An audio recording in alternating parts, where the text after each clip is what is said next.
Happy FREYA. Welcome to part 2 with my interview with Jeff Selver. He is a lifelong UFO contactee. If you haven't heard last week's episode on Friday, please do so. It's on Friday the 13th, the day of change and transformation. But check it out prior to listening to this, because there's a lot of great information there that sets the pretext to what we're going to dive into today, which I'm very excited about. So thank you again, Jeff, for being on the show. Yeah, you got it, Pam. Thanks so much for having me. Yes, you got it. Let's do this. Let's dive into it. And when I mean dive into it, we are going to, because we're going to talk about, it may be a controversial issue, and maybe it doesn't have to be. It might be something that we're just starting to open the conversation about, which is what I want to do, start pioneering these kind of conversations, because I know that there are people wanting to know if they have hybrid children, and you have actually met your hybrid children. So if you could go into prior and meeting, because you were taken on the craft, I believe. But this is a really profound, extraordinary experience you went through. So you have the floor, because it's the floor. Sure. You have the floor. So yeah, okay, no problem. So what's really fascinating about this, so I was part of a biological program, I guess you can say. I'm pretty certain most of us, if you're a contactee, something biological definitely occurred. And for me, they, unraveling all the memories, they displayed that there were multiple purposes for human biology. And one of them is hybrids on the planet. Another is they are planet builders, and they seem to be taking human tissue and then building it on other planets, using it for other star systems. That's what I was told. And then the third is this kind of replenishing of genetics for the gray aliens, who seem to be clone-based biological forms, and so who take DNA and they do things with it. And for as I understood, this is their joy, this is their excitement with life, is making life and putting things together and scissoring them up.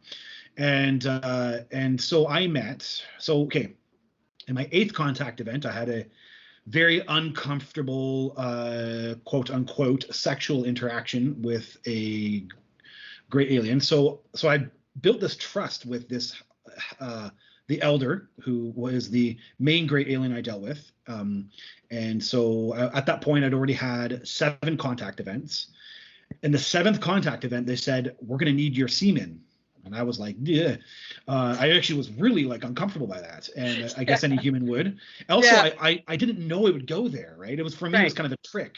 In the moment, that's how I saw it. I was confused by it. But I also had experienced all this magnificent consciousness stuff, right? The afterlife awareness and just their feeling, just the feeling of being in their environment is so warm and good.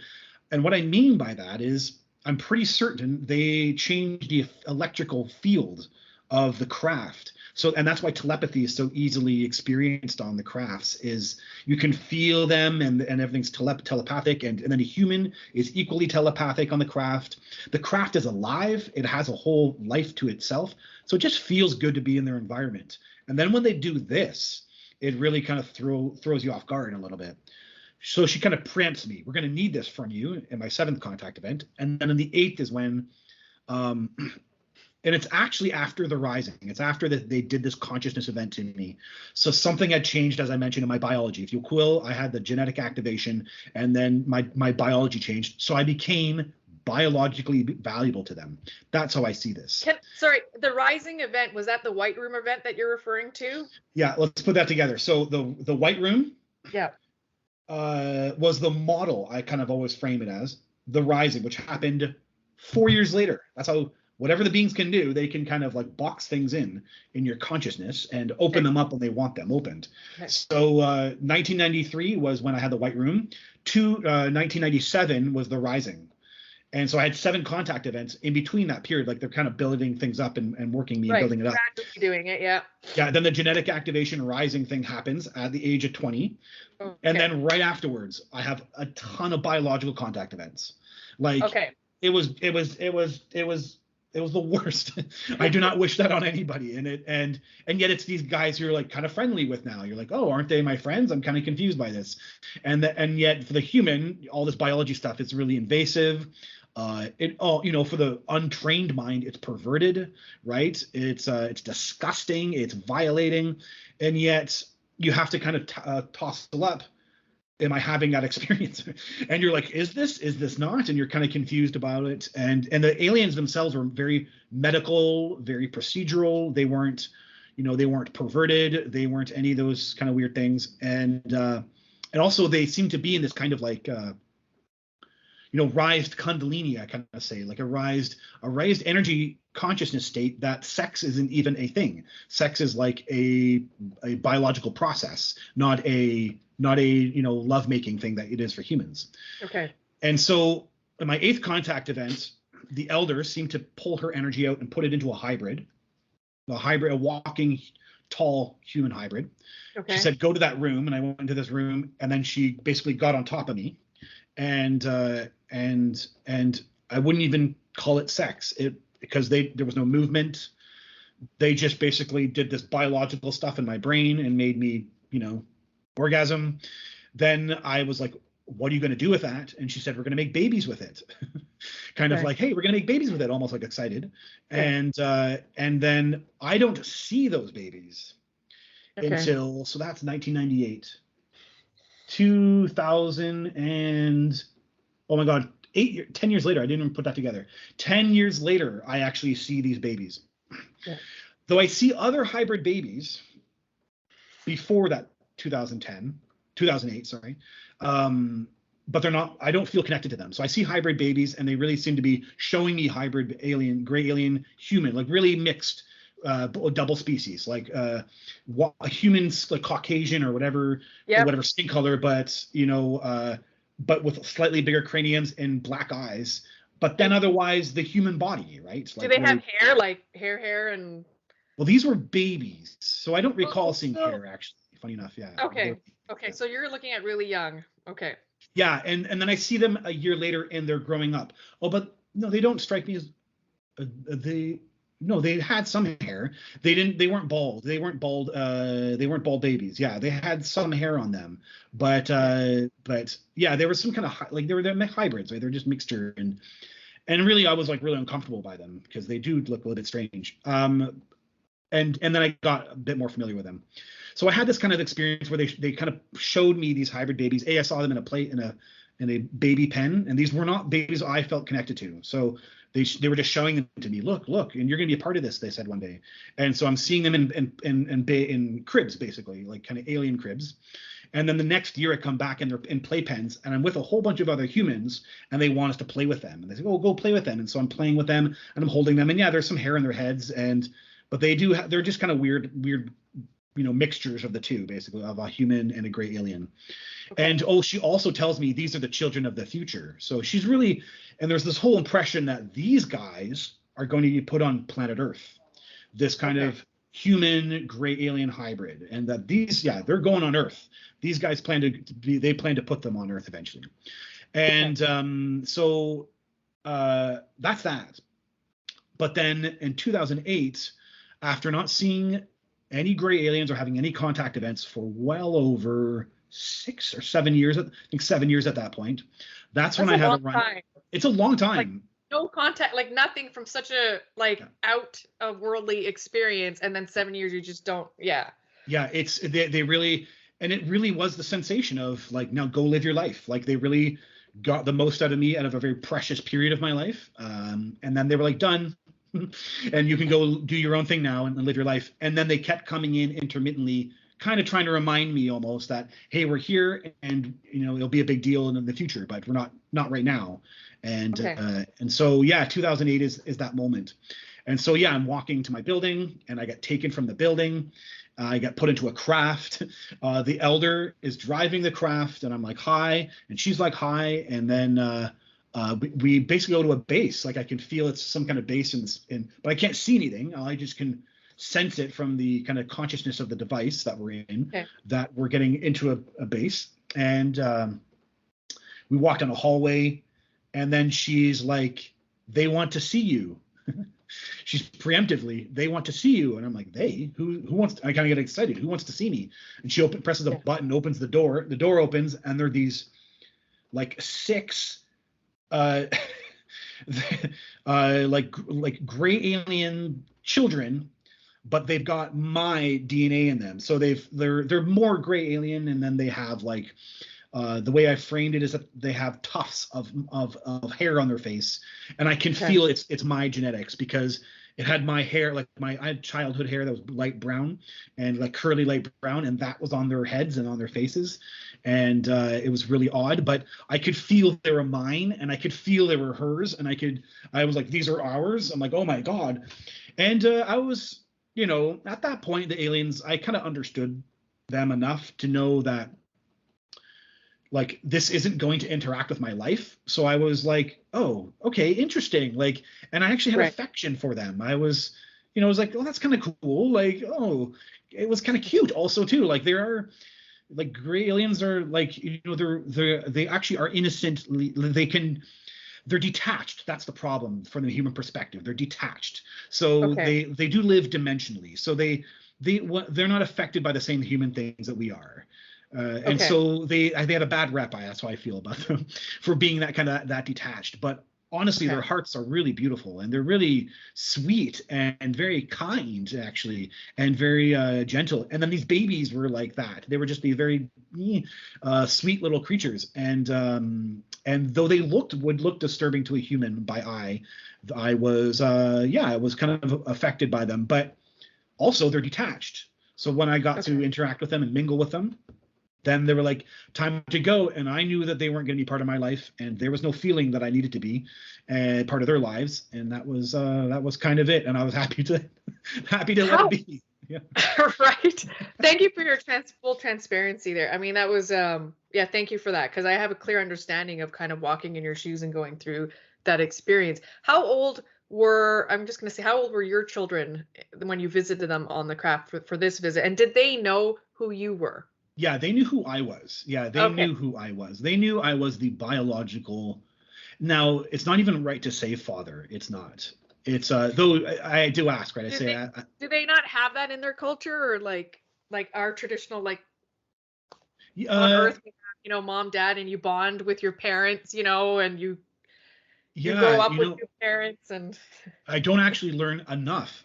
But she does say to me that our kind work together to raise our children. So, which would be tribal, which would be reminiscent of our indigenous tribes, right? Like, it's community based, actually, and that was the impression I got here. Also, really interestingly, is it really felt like a litter, like a dog would have like eight puppies. It felt like that, like it was a litter of gray aliens. That's like it's totally wacky, right? We can't even imagine this, and that's what it was. It was like a litter of gray aliens, and just insane stuff. But it had affection to it, and I had a close bonding enough with them that I could see the kind of innocence behind it, actually. So I appreciate you giving us a glimpse into the personality of the Greys as well, right? Because I do hear that they're more scientific minded, they're more lab. I thought, they're just breeding these babies in labs or something like that. And but I have heard of interactions where there are physical contact and things like that. So it's like, it takes, for people even listening, if this is your first time listening, go back but I'm kind of used to this situation anyway, and I think more and more people are. It's coming out, and there's a reason for it, and that's what I kind of wanted to touch into, because you alluded to the children being returned, and that there's this, even when you met with your higher self about they're following different timelines of you, and that is leading up to something. So what is that? What do they want to do? Yeah. Do you mean like kind of what's their plan with humans or the planet? Exactly. People be like, well, this is an agenda. We hear this often, right? A lot of people are suspicious about the Greys, in the UFO community. Some are not suspicious about the Greys. Some love them as well, right? So it's kind of like a split on that. But I would appreciate, your clarity and insight on what you believe their agenda, or, some might say, well, it's not an agenda, but why are they here? What do they want to do? Yeah. So imagine a scenario here where, you know, maybe this isn't our planet, and maybe other aliens have been using it, turning it around, doing different things with it, and they're agreeing. No one's fighting. Everyone's agreeing, and they switch things up and they do different things with the planet. We have some signs of those, maybe megalithic structures, maybe, and maybe humans were aware of this stuff at some point. Maybe not. Maybe some. And the planet is big too. You could have a fully pocket that maybe is aware in one spot, and a pocket that's not in another, and then imagine a scenario where they say, okay, we're going to leave you let be and let this species take over, populate, grow, and so when it's time, they'll come back and they'll be ready to join us and kind of be part of the galactic species. Okay. And then these gray guys are the stewards of the planet. I've heard that. The ones who will change the cycle over, the ones who will be shifting the new, and they're working with the mantis or the leader, as I would call them. I think someone even called them Trantiloid species. I don't really know if that's the same thing. I don't know, but those guys are kind of like the planet builders. They're the ones who love to build planets. They're life creators. They're God worshippers. This is what I got out of them, that they think, and I feel that. I actually don't think that they think it intellectually. I think it's something that they believe is a property of the universe, is to bore souls into bodies. And then they feel like they're doing a service to the higher whatever. For a higher purpose. And then the planet is just, and we're in a cycle is what's going on. We're in the middle of the cycle, and they're planning to repopulate and change it all up again. And they're saying, we're doing this because this is what always happens. And I think the idea is that there could have been different ways to have given out this information. And I think humans were involved in the choices behind that. Whether that's the Eisenhower meeting or what, I have no idea. But bottom line is that this is happening, whether you like it or not, and because it's what happens. This is the way we do it. And it actually is, I've always said this to everybody, there's more freedoms in the world that they have than in our own world now. We don't understand what that world is because we aren't in touch with our own consciousness, our own higher spirits, to understand what potential we actually have when we're using their technology and when we're living the way that they live. And the hybrids are really the kind of integration aspect, the integration into the society. This is the picture, though they don't exactly explain it like this. Again, it seems to me that the aliens are very soft and gentle about presenting information. So they're not to overwhelm and to get pieces at a time. But really in this 25th contact event, did she allude that this was the time for humans and the time is now up? And that's really what and when they said she's humanity's, she called themselves humanity's agents of change. So meaning that they were very interested in the consciousness aspect of changing us, that they have the hybrids to put on the planet means that they're integrating. And then on top of it saying that this is a period for humanity and now we're kind of done and we're moving into the new phase. And again, you get this presence of like, they're kind of the ones who are managing the planet overall. And then they're kind of shifting things that needed to get shifted. And really the best way to frame this is that if you are not your body and you are your spirit, then, and if you were a species living out that life, you're not thinking about next year. You're not even thinking about, your lifetime. You're thinking about eons. You might be preparing for the next thousands of years. So they're like eon builders. They're changing the shift over for the next thousands of years of what the planet will look like. And that's what I think. Oh, and by the way, it's not political. It's not, the aliens never displayed this type of behavior. They seem to be naturalists, and their computers seem to be naturalist, like a natural AI quantum that helps with nature, helps with consciousness, helps with the paranormal. And so it's nature. Imagine a scenario where there's no laws because humans are so evolved, we don't need them. That's their world. That's how I understand it, where you're not controlled, you're actually as free as possible, and in your freedom, do you do what's natural for you?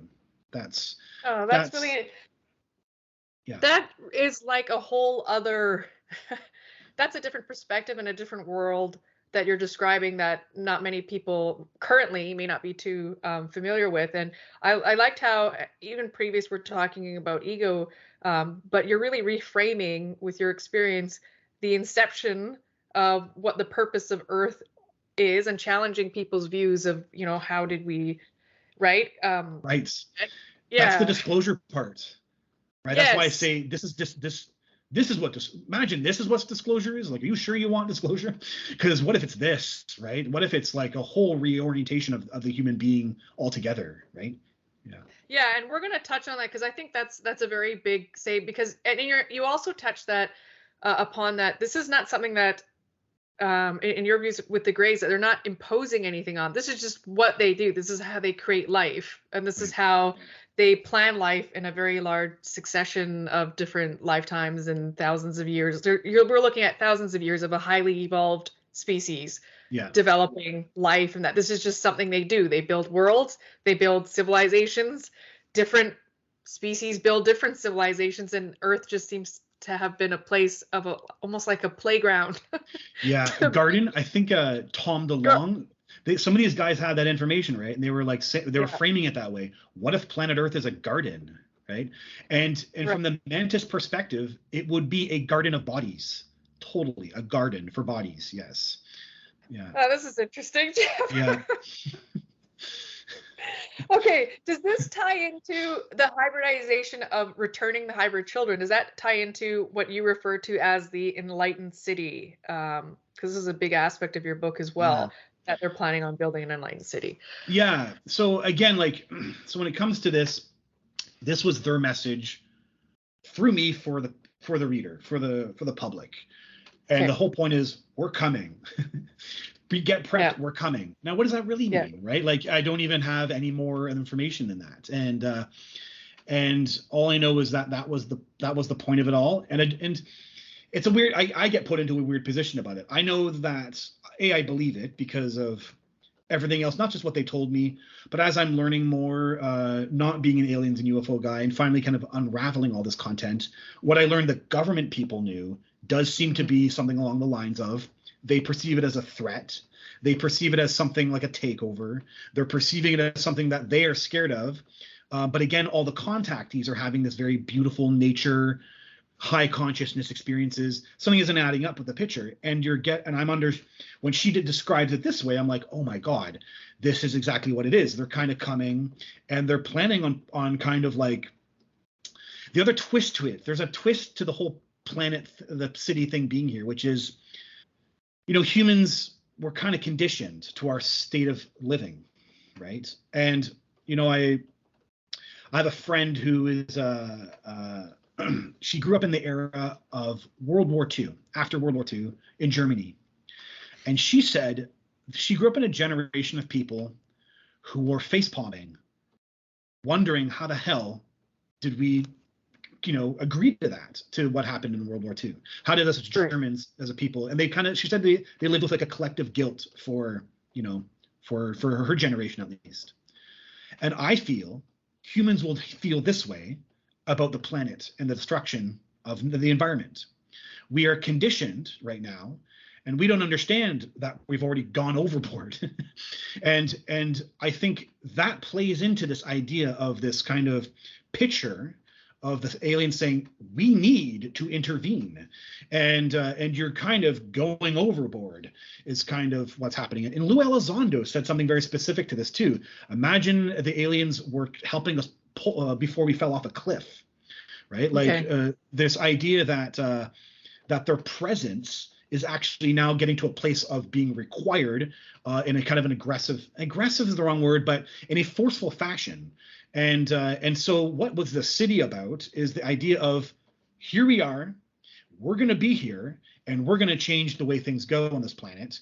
And if you don't like it, go over there. And if you want to join the party, come be with us. And it's really, that was the kind of whole picture of it. And is this idea of And the truth is that anybody who's anybody who loves the idea of expanding their own awareness and learning is set for that planet, set for that city.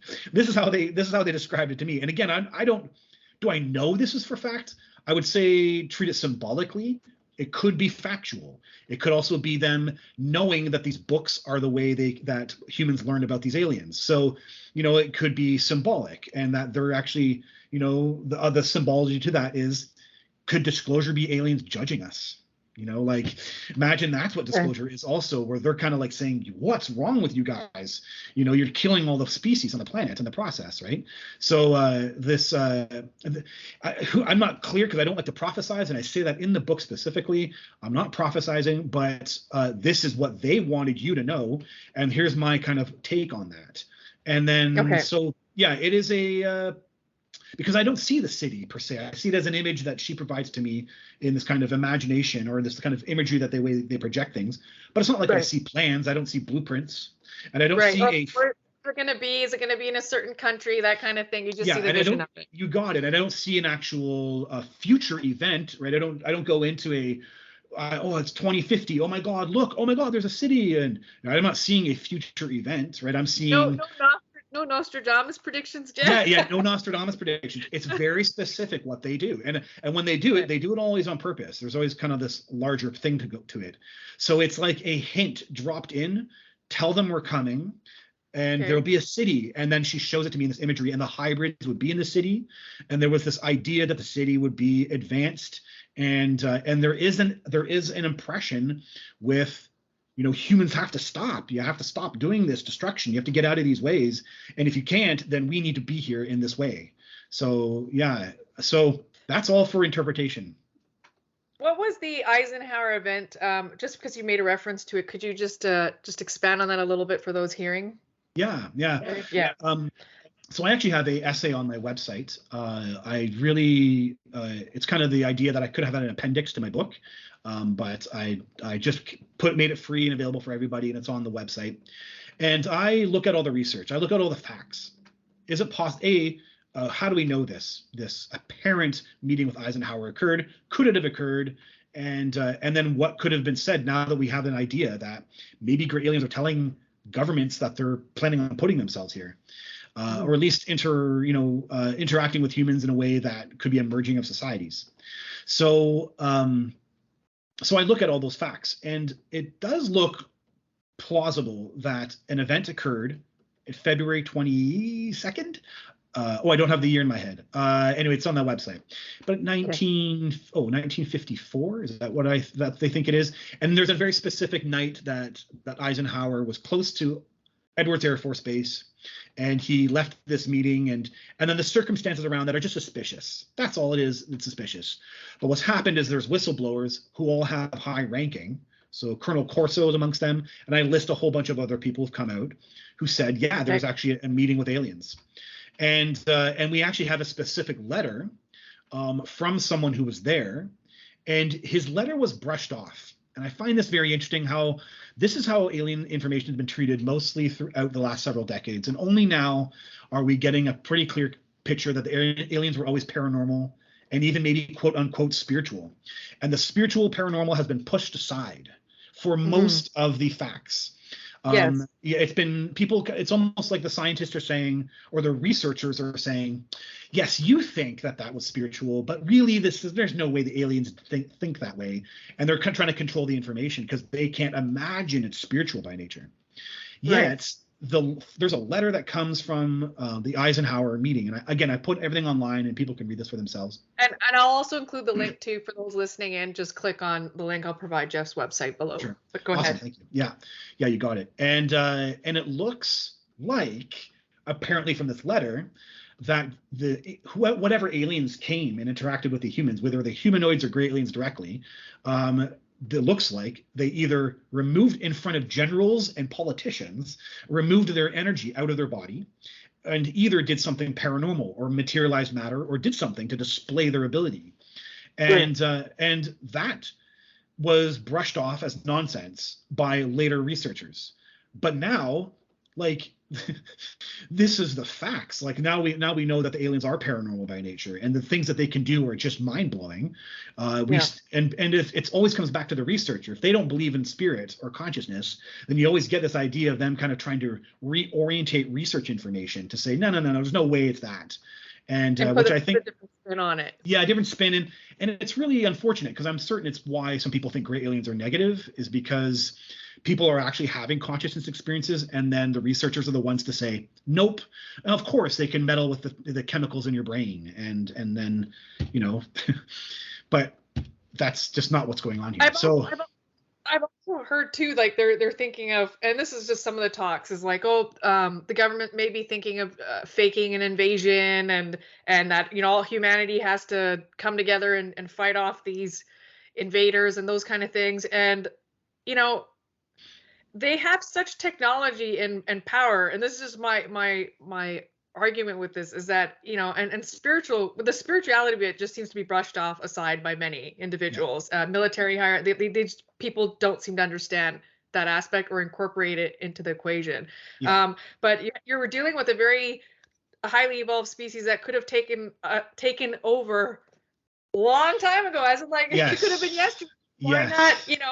What I mean? But they're not. They're it sounds like, well, they must be waiting for something. Either we're going in a certain direction that they're waiting for some sort of pivot point. Yes. Yeah. You got it. And the way I see it is a friendly merging. Like that's us. Like they want to work with us. They're like, they want to be buddies, if you will.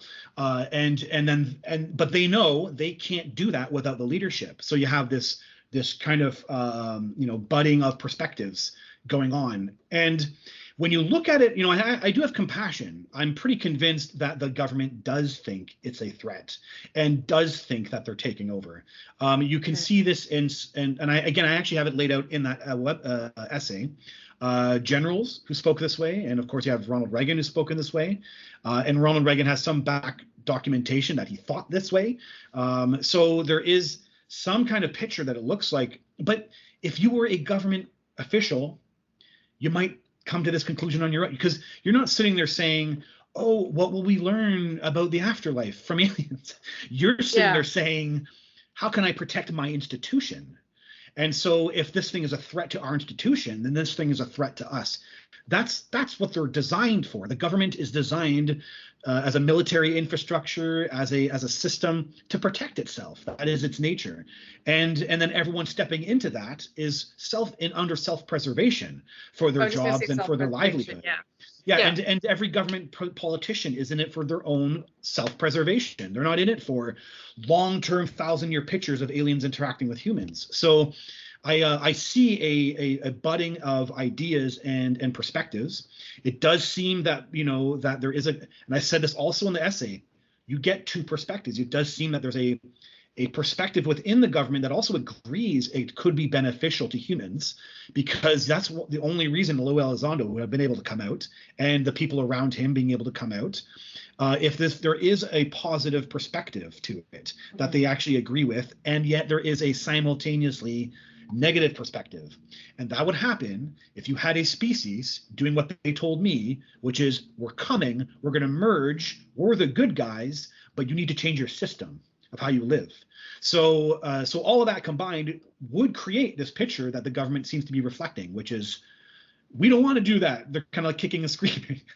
But then that's the human way, right? Haven't you and I, growing in our own life, in our own nature, didn't want to face the facts, right? When we had emotional problems, right? And we all do that in our own nature. And as a species, I think that's what we're doing right now. And it's looking like it might go into a really bad scenario. And so I feel for that. Yeah. Thank you for that too. Yeah, and looking at both sides and both ends. You did mention about aliens in the afterlife, which I thought was a very interesting point to bring up, because I mean, we have some traditional beliefs, right? And people do, and I appreciate people's systems there and whatnot. But I really want to hear your perspective on aliens in the afterlife. Right. Excuse me. So okay. So I have them on video. There's a video on my website, and it's my UFOs, and they're disappearing. Where are they going? And so most people who investigate this content do know that UFOs can just disappear. Yeah. And the other twist with people thinking that gray aliens are just evil robots, I've heard this, evil robots who are just clones. Well, you might have to answer why all the contactees that I know experience the aliens to be paranormal, meaning they are in our lives like spirit entities, basically, who can do poltergeist-like things in our lives. And I have tons. I can't even deny it. If I had 10 million people telling me that they're robots, I would say, yeah, but you're missing something, because they're definitely a paranormal entity in my life. Now, disappearing UFOs, paranormal entity, the way I see it is that they can go into, with their crafts, whatever that realm is, the ghost realm. What is this? The astral realm? I don't even have the word for it. I don't know what it is. So I just simply call it the ghost realm, where whatever you are as a ghost, you're in some kind of dimensional space that is kind of interacting with the physical world, but maybe doesn't, and then things can be there on their own. And so it does seem to be that the aliens on their own, whether they're using technology or not, can interact with this realm.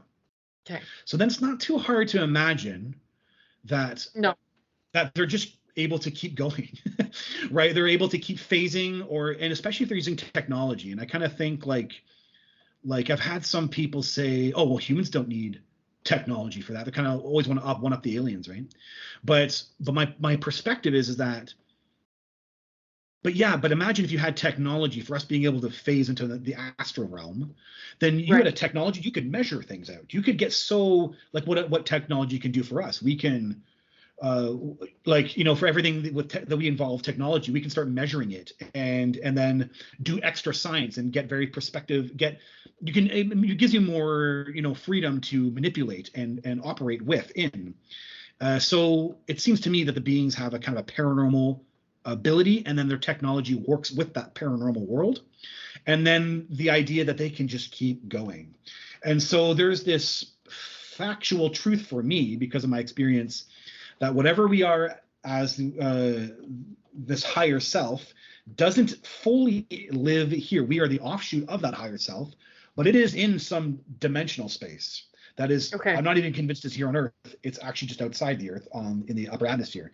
And I believe this is what heaven is. When people experience heaven, they're experiencing their higher selves. They're experiencing the merging of the higher self.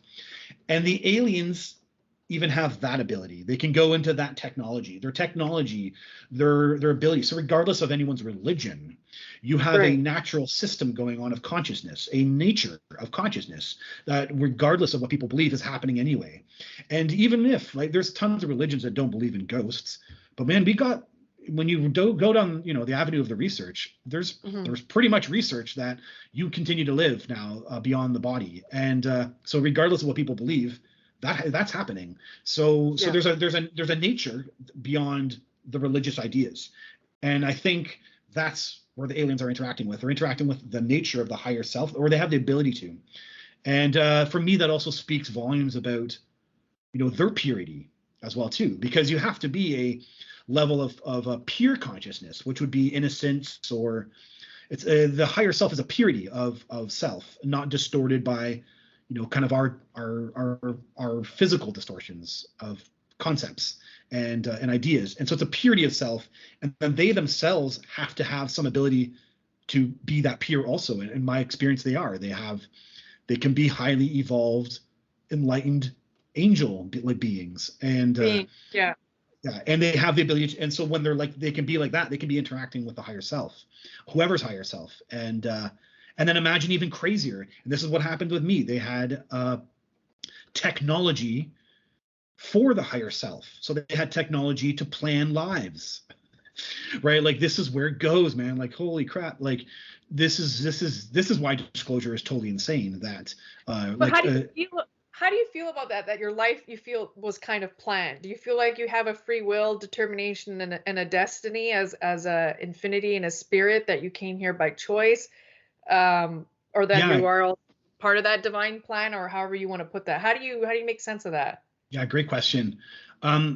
So she does say something to me at one point that kind of adds clarity to this. So it seemed to me I had a plan that seemed to pretty much it was going to go the way that it was going to go. Once I was born, it seemed to be that I would have a plan where I'd be interacting with them. At least that's what it looked like. But then at some point in my life, there was this multiple outcomes could happen. And they show that to me. They show me basically on a computer the multiple outcomes that will occur before I learn about them. So we're talking another 20 years. I saw this when I was 23 years old. So it would have been, we're talking like 20 years basically until I would learn about them again. Learn about my conscious knowledge, my conscious until you're ready.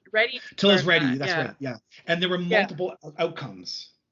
And she says to me, "You make all the choices. We don't know what's going to happen. We see the outcome. We see the outlines and the plans, but you make the choices." So it says a lot about. And listen, I'm a big believer in the power of visioning. Like humans can actually manipulate the universe. I believe that through visioning, you can create circumstances that benefit you, and you can do big things. You can create jobs that you want, and you can create. There's the whole like new agey idea, but I've done it many times and it works. And the statistical chance of some of these things are outlandish. You can't not believe it. So I'm very aware that we have mechanisms within ourselves that can make the universe do these things. And I see the beings understanding these things. And that the physical brain manifesting in space and time really is the one playing the game of, I have a plan, but I don't know what the plan is. And so I'm living out physical reality, not knowing the plan. And I can change parts of the plan, or I can change angles of it. And I'm the one making the choices. Fundamentally, I'm always the one making choices in space and time in the moment with the physical brain. But there is a plan, and we can feel it, right? When things are going well in our lives, we're on a plan that we don't know what the plan is, but we feel good about ourselves, and vice versa. We can feel like something is not the right choice in our lives, and we know fundamentally that's not part of our destiny to do that thing, right? So, but anyway, that's a whole other, Yeah, no, but you touched on my question there, so that's good to know. And anybody listening, right? That this is not something that's like imposed on or forced on. This is like a collaboration of sorts, and. Yeah. Okay. So before we wrap up on disclosure and whatnot, I do, out of my own curiosity question, because I have a huge fascination with Venus and the planet. You do describe that you visited or you had an experience with Venus, and I feel like I just want to wrap up the show with that one last experience, and then we'll tighten it here. Sure. Yeah. So it was after the Rising, after they did this genetic activation or the genetic thing with me. And they basically, it's a contact event. It happens on Hornby Island here in BC. And it's on the beach, and I see an object, and then I feel like I go to bed, but it turns out I actually interact with this object. And it turns out to be a craft, and the elder comes out and all this stuff. And they take me up, and they take me to a base in space. That's when I have the sexual encounter with the elder. And then they're done. They say, we're done with that experiment, the Rising kind of thing. We're done with that portion. What do you want from us? Thank you for doing that. What would you like from us? That's basically how they frame it. And I say, I want to know where you live. As a curious human, they still haven't told me anything about their species. And I'd already had 7 contact events up to that point. And they were very tight-lipped. Because I'm like, where's their origin story? Who created, like, how did they come about? Yeah, and I think the bottom line is the reason they don't do this is because it is much more complex than we are willing to understand. I'll tell the story to Venus, but here's the point I want to make about that, what you're saying. Okay. If humans go and colonize Mars, we're there for 10,000 years, are we still Earthlings? And if we learn to phase into another dimensional realm, like the ghost realm on Mars, are we even from Mars?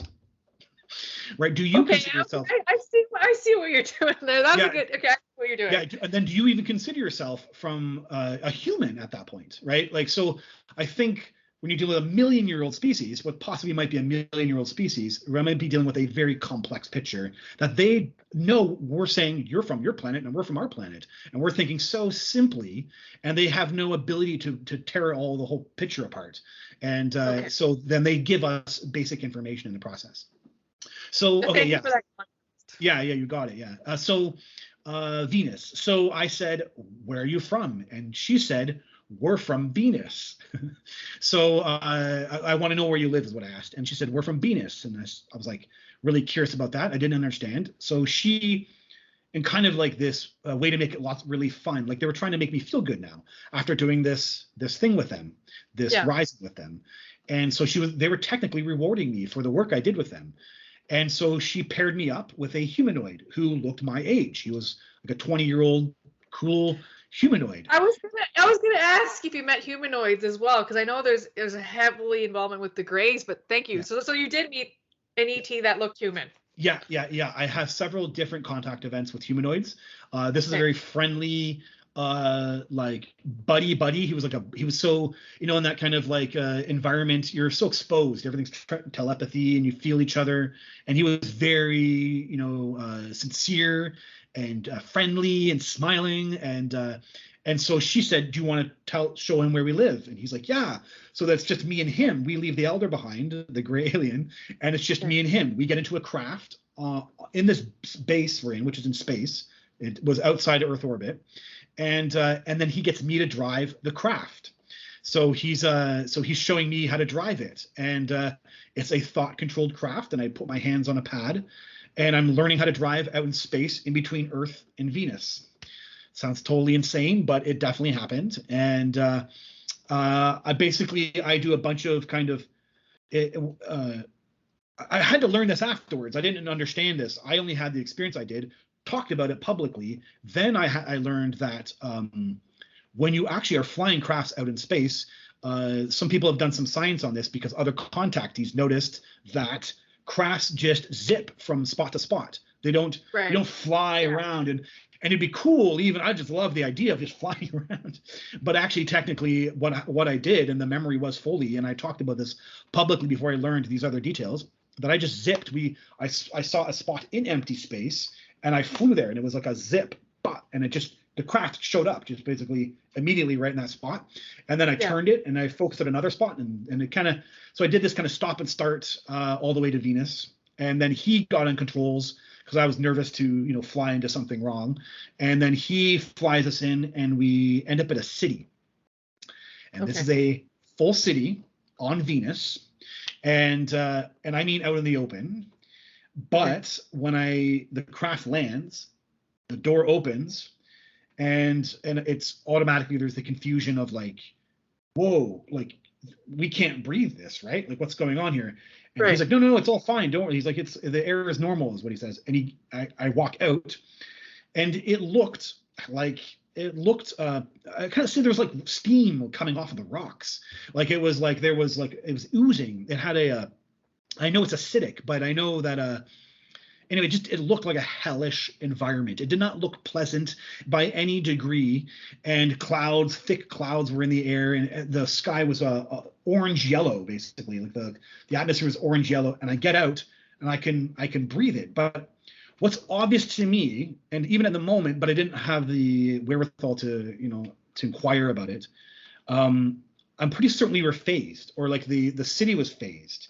And there is some research around the missing 411, around people going into paranormal portals who are in the environment but don't experience the environment. You can't feel it on their hands and arms, and that's kind of what this was. It feels like we were phased, so we were there but not interacting with the environment. So I'm walking out in Venus in my biological form, and yet I don't feel the environment. I can't smell it, see it, or taste it.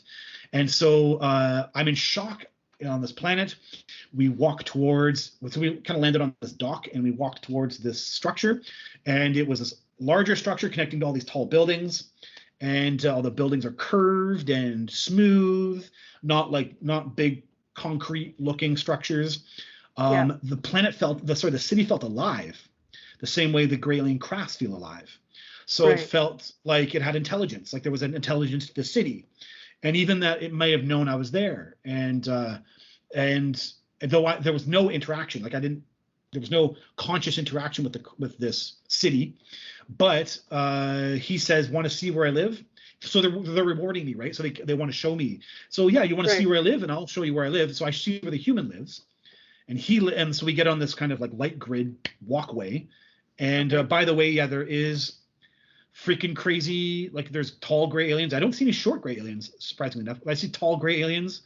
I see what I learned will be the mantis species. So I see these kind of tall, lanky with snouts and big eyes.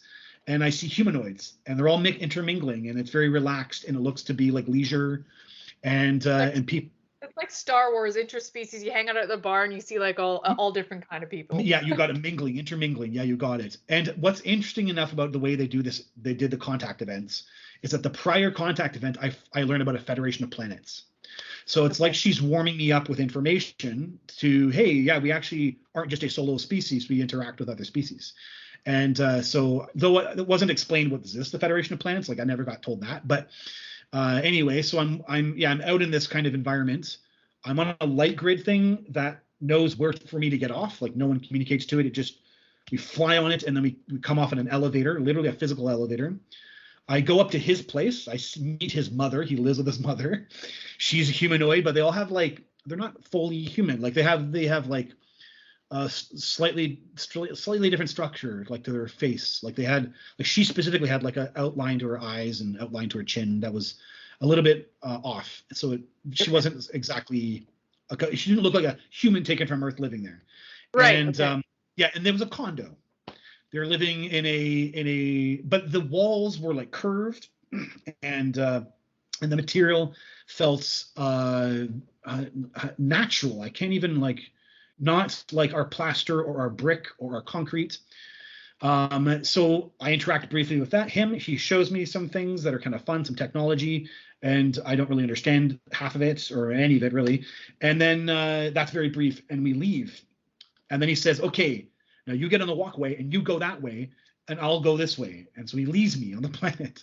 He leaves me on the city by myself. And I'm like, what? Like, and the trust, right? The level of trust was insane at that point. Like they trust me to just be on this planet by myself.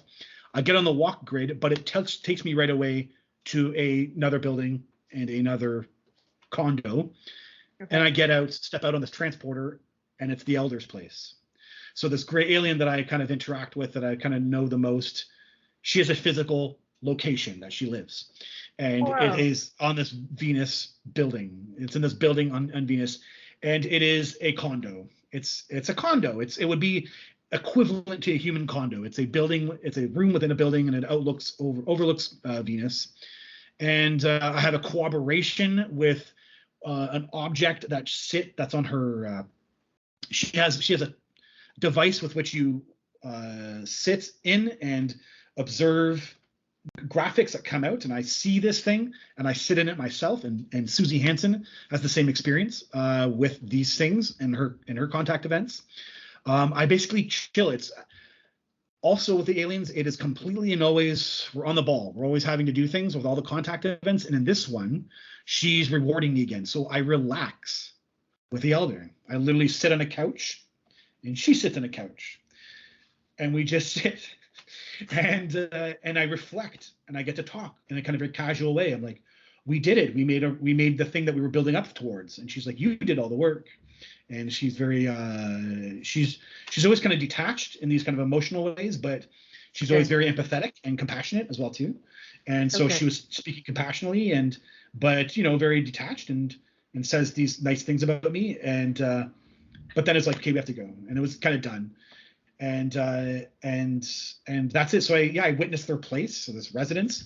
I get sent back down to the transporter. I meet the humanoid again, and we go back to the craft, and he flies me back and takes me back to Hornby Island. Come on, that's awesome. That's seriously awesome, though. Like, I was with you every step of the way when you were describing that, and I was visualizing it. That's like, I mean, when you have these kind of experiences, Jeff, I mean, your psyche has totally changed. You've expanded your consciousness. You don't see things the same way. How do you even integrate that coming back here, quote, down to earth, these densities, you're raising up into higher densities, you come to these, like, how do you integrate that, like, everyday life, and then you're literally taken off to other planets? Yeah, it's a challenge, I'll tell you that. But Yeah. so I have a, like, I guess you could say I have a mission. So I think I've heard this before from contactees that they feel like they have missions, and I guess I feel like I have a mission too, and so I'm committed to that work. And part of it's just play for me. Technically, it's me using what the aliens gave me, and I'm using it to the benefit of people. Right. So, That I'm ties into volunteering. your message for humanity then, right? Like, this is what you want to get out. Yeah. So okay. So it's multifaceted. I would say Okay. there's two sides. The side that's actively doing something with my life with it. The other side is, yeah, you're right, man. I can't just tell everybody I had this experience. I can't share it with them, and I sound totally insane to most people. So I'm very aware of that. So I have a kind of a compassionate side, which I don't try to force things onto people. I feel very blessed. I have Vancouver UFO that gave me the platform to almost therapy, to be like, okay, another presentation. This crazy thing happened to me, everybody, and I need to give it all in detail and kind of get it out there, and it's on video, and then people can watch it, and so that helps me with the process. But like there's these things you don't expect that are results.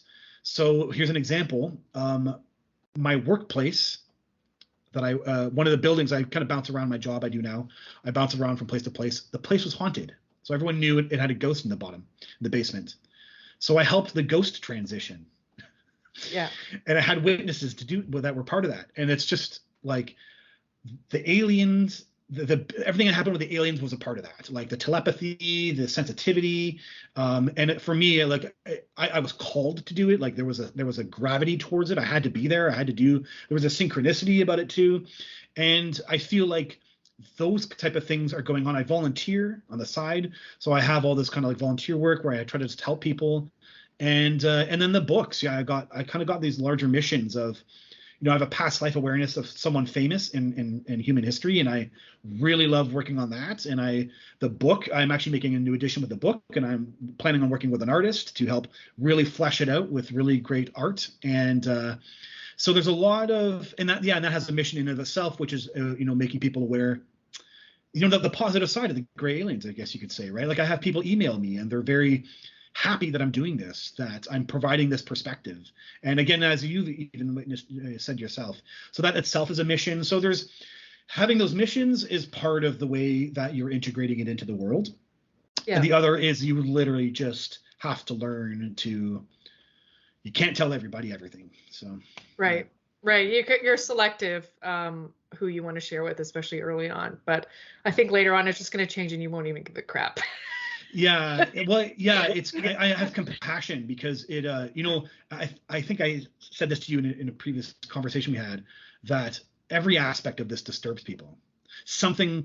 What you're not disturbed by, someone else is.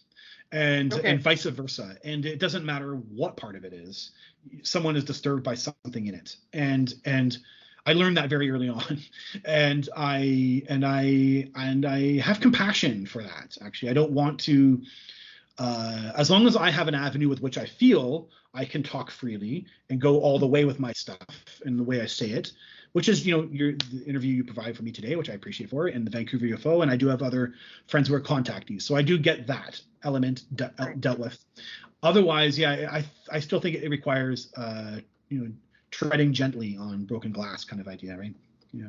Yeah, no, I appreciate your compassion for others when you are sharing your story. So that shows a lot of wisdom and like just not forcing, like you said, and just kind of opening the dialogue and conversation with it. I wanted to finish off with disclosure because we talked about this, and I think it's an important topic too. And it ties into what we just said. How much is too much information for people to know? Should it just be, let's go all out and discuss, hey, this is the inception of Earth, this is what's been planned, and this is where it's going to go. This is the involvement of the ET species with Earth and that, or just do partial, or I mean, I think people are really frustrated right now. And I know People just want to know the truth. Even with all the political stuff that's happening now, I think people are tired of all the rubbish and they kind of want Yeah. to know, Yeah. well, we've gone this far and there's so much stuff coming out. Might as well just let it all out. Yeah. Yeah. And I think I framed this once before, and I'll kind of say it this way again. Okay. I think for those who want to know, they should get all the information, and I Okay. agree with that. But I don't believe it's good for the public. Okay. I don't believe it's good for the public. I really don't. I don't know about that one, but go ahead, expand. Why not? Yeah, because it will make people literally insane. It will make people literally crazy. When you have nothing to live for anymore, the first thing you think about is killing yourself and everyone else. So that's a fact. And there are some people in power and people who aren't in power who this information would make them go crazy. And you could be prepared. And I always kind of say the spiritual mind is really what's needed, because you need to know you don't understand. When you don't understand the nature of reality and you're okay with that, then I think you're ready to learn this type of information. Right. But most people don't live in that world, and they need security in their mind, right? That's why they go to church. That's why they believe in science. That's why they don't believe in anything until someone's told them that thing is real. So because they need security. And if you disturb that security, not just that, who are you going to get to tell this information, right? Like what human has the ability to tell the entire picture? The afterlife is real, paranormal is real. You'll live for thousands of years. Your body isn't real. Whatever your career was, in fact, we have all the answers for it: physics, medicine, whatever it is, computer sciences, right? Yeah, no need to work on that anymore. We've got someone we have a race here now who has the answer to everything. Oh, I see right? what you're saying. Yeah, okay. Yeah. It's the picture is just, never mind the human origin part. And I've literally had people go down all the way with me and then said, wait, what? Humans were made by them? Oh, and then they got even more, and then they got angry, and they were with me all the way until they learned that part. And then this is a big, it is a psycho-spiritual crisis for humans that aliens are here. I'll continue to say that. Psycho-spiritual crisis. And the only way is to really know that you don't understand the nature of reality.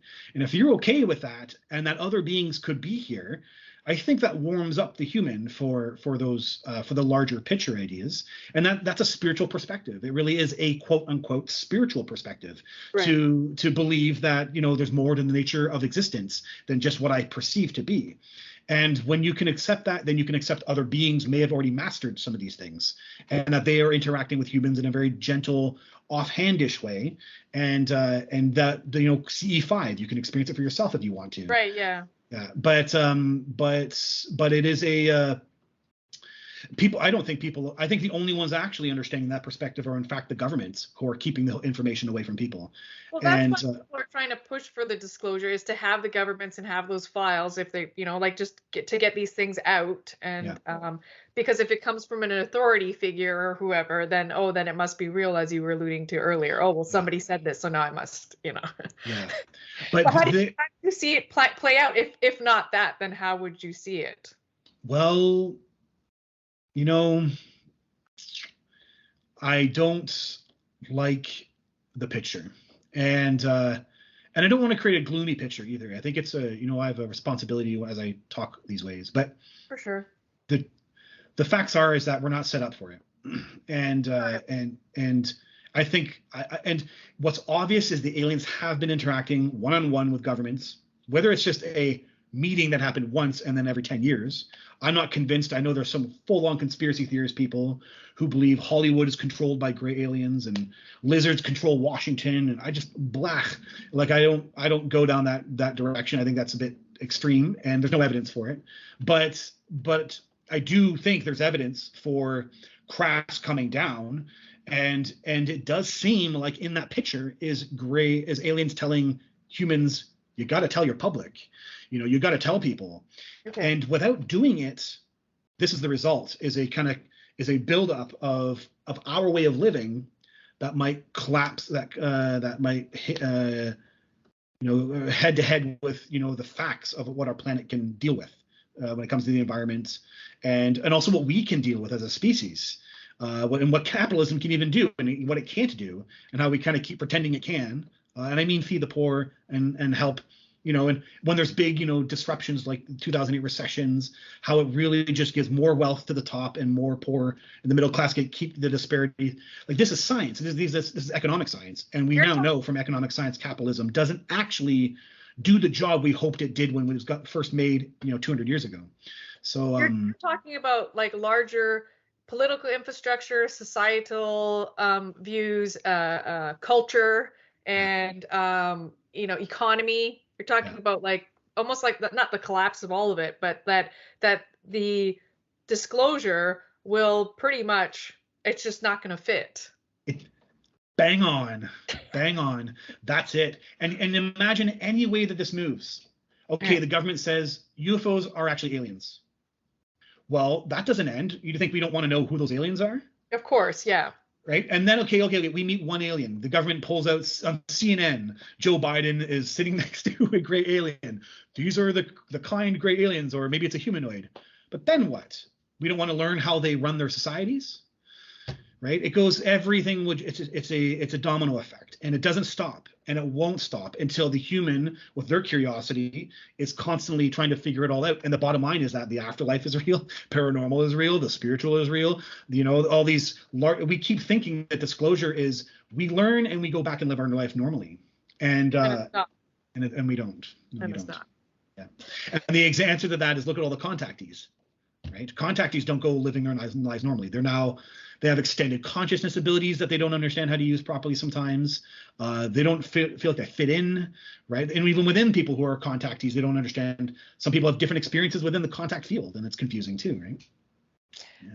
No, and that's so true, because I mean, my selfish question for the Venus thing is because I was, I think my contact experience is coming through creativity in my own book that I've written with part 2, and I talked about going to Venus and that they live in dorm kind of condo-like areas. So when I hear other people, talking about those same things, and we never even talked about that yet, then I know that that's kind of my way, and anybody else who has had contact, of kind of like letting that subconscious safely kind of stream out. You know what I mean? Yeah. And it's like on a platform, it's just a story outside of me, which it still is. It's a playful story, but then then there's a tipping point that I've noticed with yourself, and there's other people too. I mean, they haven't publicly come out yet, but they remember, like, this is beyond a doubt. They're like, this happened.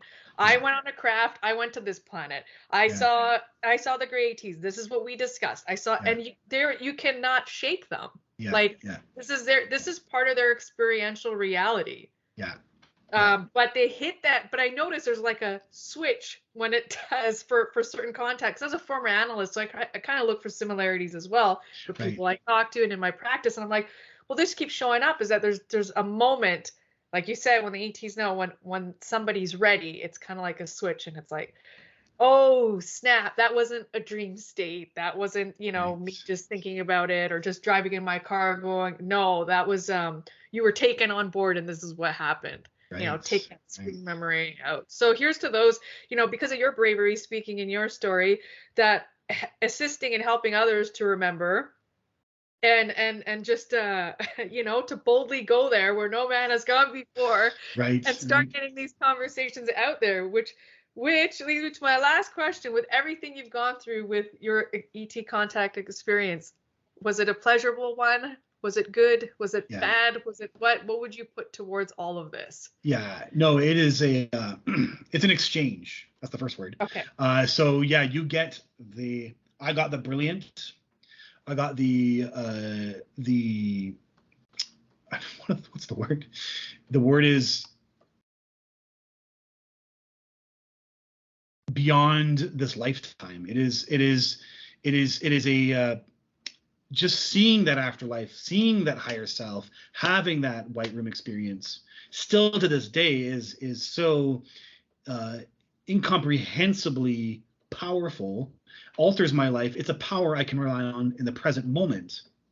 So it is it's unsurpassed in the hardship I had in my personal life, being affected by them and also with them directly. Right. So it's an exchange in the sense that they gave me this extreme thing that will be with me for the rest of my life. Right. And then they also gave me the worst. I also had the worst with them. And right. so it's but this, because this is just the body and it really is an illusion. This powers the ability to see that as an illusion, actually. The white room and this is part of my life. I'm like that again, the ghost thing, like just an example of some of this. Like I never had this ability before these things. So yeah, it is a life-altering, powerful, wise, and I am grateful. And yeah, I'm grateful. But it's an exchange, and I can't deny how hard it was either. So yeah, it's for sure. I got No, both, you're just being honest. yeah, you got it. Yeah, that's it. Oh, so I do think it's positive. Yeah. We'll go there. Thank you so much, Jeff. Seriously, this is just such an eye-opening experience for everybody involved. I'm going to put this out there as much as I can on every platform because people need to hear your story. It's really brilliant and just so honest and earnest in the way you talk about it and sincere. Yeah. Even with the hard bits as well. It puts humanity back into this experience. Thanks, yeah, so thank you. And I will put Jeff's website below, and then they can get your book on Amazon and your website as well, right? Yeah, through the website you can find the link to the Amazon and then your new book, when is that coming out? So I'm actually doing a new edition, and I'm working on it right now with a fellow researcher.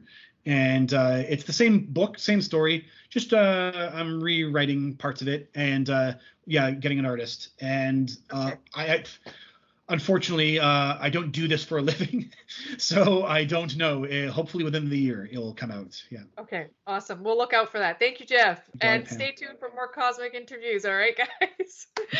Thanks. Awesome. Thanks, Jeff.